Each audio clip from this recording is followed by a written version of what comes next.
तो भारत को कच्चा तेल इतना महंगा क्यों पड़ता है? एक्चुअल में जो कच्चा तेल आता है उसकी कई सारी वेराइटीज होती है, जो हम सुनते हैं $1 से $10 प्रति बैरल। और ये सारी जो होते हैं वो ब्रेस्ट ऑयल होते हैं। ब्रेस्ट ऑयल क्या होता है? ब्रेस्ट ऑयल वो होता है दोस्तों जो कि मैक्सिमम अमेरिका से आता है।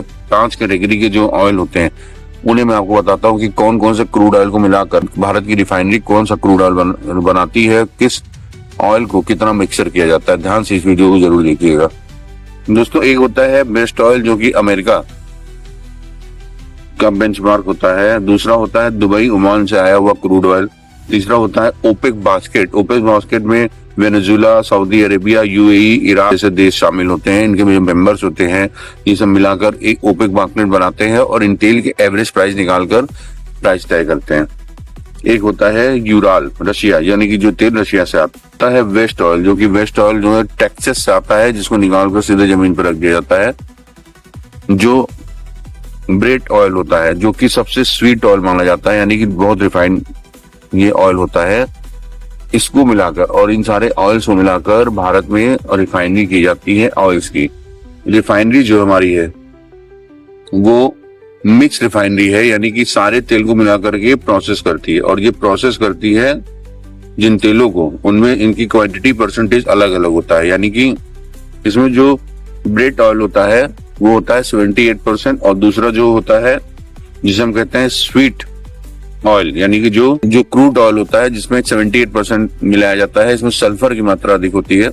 इन दोनों ऑयल के यानी कि एक ऑयल का मिश्रण, यानी कि अमेरिका से जो ऑयल आ रहा है जिसे हम ब्रेस्ट ऑयल बोलते हैं जो कि स्वीट ऑयल कहलाता है, वो 22% मिक्स किया जाता है। और मिडिल ईस्ट से आए हुए जो तेल होते हैं उन्हें 78% मिक्स करके भारत की रिफाइनरी हमारे लिए क्रूड ऑयल बनाती है। क्रूड ऑयल से पेट्रोल, डीजल, एरोप्लेन के लिए पेट्रोल, मशीनरी पेट्रोल, ये सब चीजें बनती है। भारत में वो रिफाइनरी नहीं है जो ब्रेड ऑयल को पूरी तरह लेकर के उसको रिफाइन करके दे सके। भारत की जो रिफाइनरी है वो मिक्स रिफाइनरी, यानी कि यहाँ पर पेट्रोल जो अलग अलग देशों से आता है 22 और 78 के रेशियो में इसे मिला करके बनाया जाता है। हमारी रिफाइनरी ऐसे ही बनी हुई, इसके हार्डवेयर ऐसे ही है दोस्तों।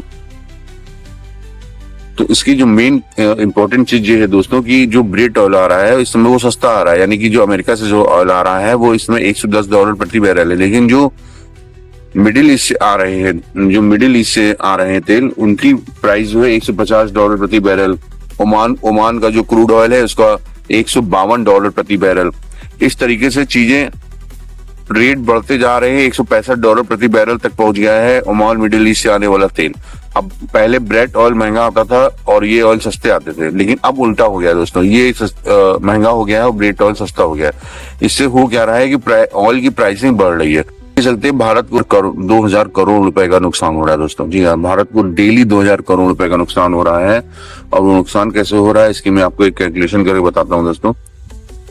एक अनुमान के मुताबिक भारत रोज 45 लाख टन, जी हाँ दोस्तों, 45 लाख टन क्रूड ऑयल खरीदता है इन देशों को। दोस्तों 45 लाख इंटू $50 प्रति बैरल जो बढ़ा हुआ है, इंटू $1 कीमत 90 रुपीज। अगर आप इन तीनों को कैलकुलेट करेंगे लगभग 2000 करोड़ रुपए भारत सरकार को रोज इस समय नुकसान हो रहा है। और ये नुकसान वहां से हो रहा है जहां पर ये क्रूड ऑयल निकाले जा रहे हैं। अभी उसमें ट्रांसपोर्टेशन कॉस्ट नहीं जुड़ी हुई है, शिपमेंट की कॉस्ट नहीं जुड़ी हुई है, इंश्योरेंस नहीं जुड़ा हुआ है और ट्रांसपोर्टेशन के जो भी खर्चे होते हैं वो भी नहीं जुड़े हुए हैं। सिर्फ वहां से तेल उनके पोर्ट पे जो रखा हुआ है वहीं से उठाने में भारत को डेली का 2000 करोड़ रुपए का नुकसान हो रहा है। उसके बावजूद भारत सरकार पेट्रोल और डीजल के दाम नहीं बढ़ा रही है। हालांकि अगर ये नुकसान ज्यादा दिन तक हुआ तो भारत की पूरी इकोनॉमी की गणित गड़बड़ा जाएगी, क्योंकि हर चीज का एक बजट होता है दोस्तों। आप बजट में देखते हैं कि हर एक विभाग का अलग अलग बजट है। ये फिर पैसा उस बजट से निकलेगा जो इमरजेंसी सेवाओं के लिए रखी होती है देश के लिए।